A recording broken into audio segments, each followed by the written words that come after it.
નમસ્કાર દર્શક મિત્રો, @ગુજરાતમાં આપનું સ્વાગત છે।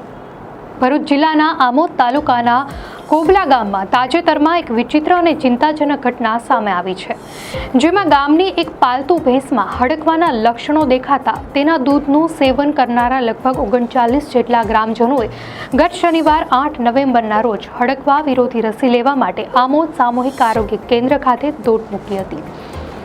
આ સમગ્ર ઘટનાની શરૂઆત એકાદ વર્ષ પહેલા થઈ હતી, જ્યારે ગામની આ ભેંસને એક હડકાયું શ્વાન કરડ્યું હતું। ભેંસના માલિક પ્રવીણસિંહ ફતેહસિંહ રાજે જણાવ્યું હતું કે તેમની 3 વર્ષની આ ભેંસે 1 મહિના પહેલા જ પાડાને જન્મ આપ્યો હતો। જો કે 1 મહિના પછી ભેંસનું વર્તન બદલાયું। તે અસામાન્ય રીતે આક્રમક બનીને પરિવારજનોને મારવા દોડતી હતી, જેના કારણે તેને એક ખૂંટી સાથે બાંધી દેવાની ફરજ પડી હતી। ભેંસ દૂધ પણ દોહવા દેતી નહોતી અને તેના નવજાત પાડાએ પણ દૂધ પીવાનું બંધ કરી દીધું હતું। ભેંસને લક્ષણો હતા હડકવાના, એટલે પછી અમે ડૉક્ટરને બોલાયા। ડૉક્ટર કે આવે એને હડકવા જ છે એટલે પછી એને 2-3 દિવસ પછી હવે ભેંસ મરી ગઈ છે। અમારા ત્યાંથી ગ્રાહક હતા દૂધના, એ બધાને અત્યારે વેક્સિન મુકાવવા લાયા છે। ફરી અમારા જેટલા ગ્રાહકો છે એ બધાને મૂકવી પડશે। અંદાજે 20 લોકો સર। આ તમામ લક્ષણો ભેંસમાં હડકવા સૂચવતા હતા। શંકા જતા માલિકે સ્થાનિક પશુ જાણકારને બતાવ્યું। રાજુભાઈ ચુનારાએ ભેંસના લક્ષણો વિશે માહિતી આપતા કહ્યું કે ભેંસ માત્ર લોકોને મારતી જ નહોતી, પરંતુ ખૂબ જ પેશાબ કરતી હતી અને બેસવાને બદલે સતત ગોળ ગોળ ફર્યા કરતી હતી। આ નિદાન બાદ પશુ ચિકિત્સકે ભેંસને હડકવા થયો હોવાનું જાહેર કર્યું। લક્ષણો દેખાયાના માત્ર 3 દિવસમાં જ ભેંસનું મૃત્યુ થયું હતું। બાદમાં તંત્ર દ્વારા ભેંસના મૃતદેહને JCBથી ખાડો ખોદીને દાઢી દેવાયો હતો। નોંધનીય છે કે હડકવા જાહેર થયા બાદ તેના પાડાને પણ તાત્કાલિક રસી અપાઈ હતી અને તે હાલ તંદુરસ્ત છે। ભેંસના માલિક પ્રવીણસિંહ અને તેમના પરિવારે તાત્કાલિક આમોદ CHC ખાતે હડકવાની રસી મુકાવી દીધી હતી।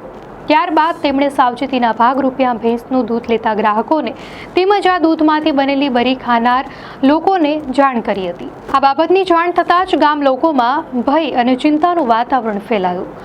કોબલા ગામના સરપંચ રાજુ ભરવાડના જણાવ્યા અનુસાર ગામની 500 લોકોની વસ્તી છે। આ ભેંસના દૂધની બરી કેટલાક ગામ લોકોએ ખાધી હતી।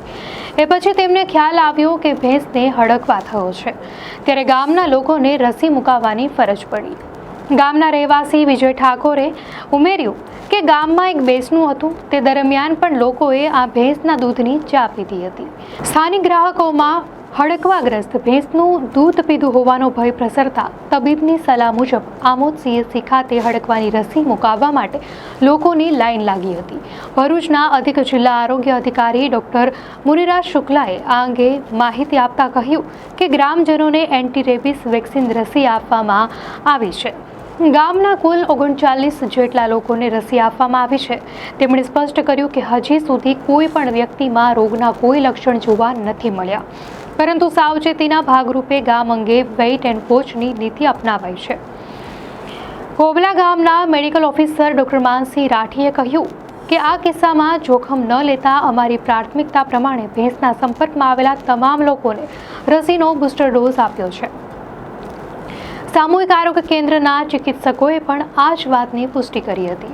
आरोग्य विभाग द्वारा कोबला गामना अन्य लोगों ने पण वहेली तके हड़कवा विरोधी रसी लई लेवा माटे अपील करवामां आवी हती।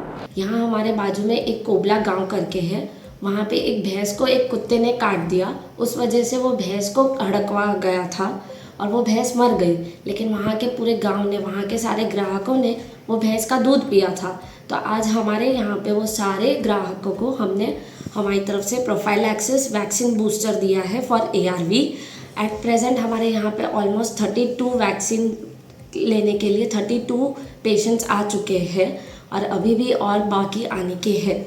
हड़कवा एक खतरनाक वायरस है जे प्राणीना करड़वाथी के तेनी लाळ मानव शरीरमा प्रवेशवाथी फैलाय छे।